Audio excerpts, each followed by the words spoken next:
Hello and welcome to This One Thing, a daily devotional brought to you by First Presbyterian Church of Fort Lauderdale. My name is John Bach, and I am the Youth and College Ministry Assistant. And today is Friday, July 24th, which happens to be my big brother, Greg Bach's birthday. And I know he'll be listening. So happy birthday, Greg. I am excited and honored to be with you all in spirit and in truth.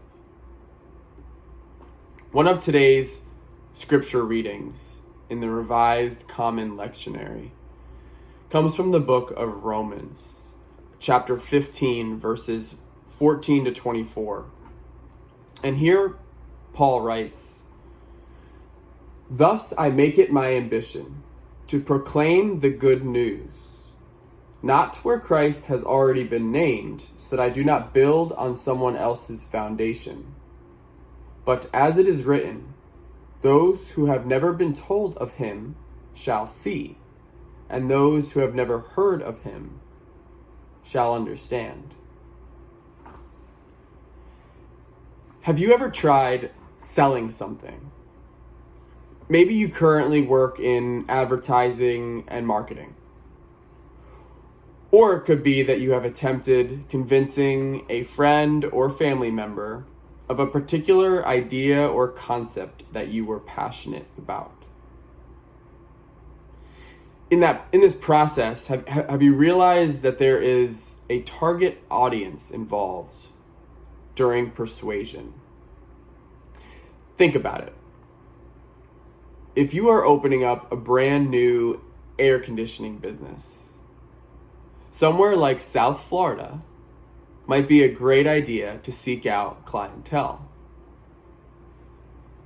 It probably would not be profitable for you to invest time and energy into selling air conditioning to the Eskimos in Antarctica, right? Or what about this one? Your best friend has a severe peanut allergy, life-threatening when he or she ingests anything that even touches peanuts. I would imagine that you would stay away from encouraging them to buy the king-size Reese's peanut butter cups at the grocery store. Experiencing God, however, is not minimized to a certain demographic of people. The good news of forgiveness, grace, and love is available for everyone. There is not one single person who does not qualify or deserve to know that God can have a completely profound impact in their life. Fulfillment, joy, peace, these things are accessible to our broken and hurting world, near and far. Some people do not know this. They don't know about it. They have not seen, nor heard, nor understood yet. They think they are different, or an exception to the rule that God cares for all of his children equally. It's easy to walk into church on Sundays, or to join in on your Zoom meeting with fellow congregates and talk about the transformational healing of God through his Son, Jesus Christ. But how are we exemplifying this in our streets, at our jobs, in our homes, with our families? How are we exemplifying this to that difficult neighbor?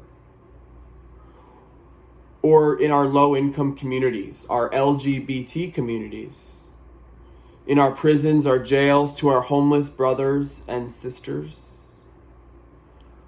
Are we selling the gospel by the way we live?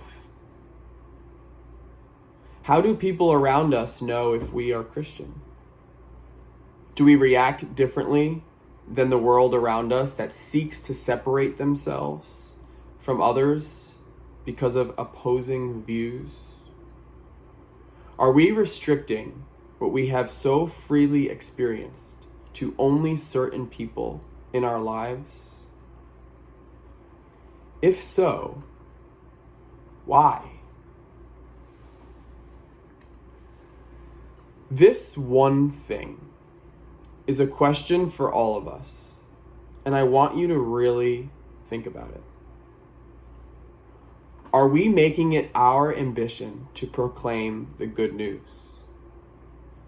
Are we? Are we deciding who our own target audience is of that news due to what is convenient or comfortable? Because God's promises are not meant for some. They are for all. We are limiting His power and purpose when we deliberately choose not to expose Him through us at specific places or specific times. Thus, I make it my ambition to proclaim the good news, not where Christ has already been named, so that I do not build on someone else's foundation. But as it is written, those who have never been told of Him shall see, and those who have never heard of Him shall understand. Let's take a break from discussing all the bad news today. And instead, let's focus on demonstrating the good news, not only by word of mouth advertising, but by the way we live, regardless of where we are or who we are with.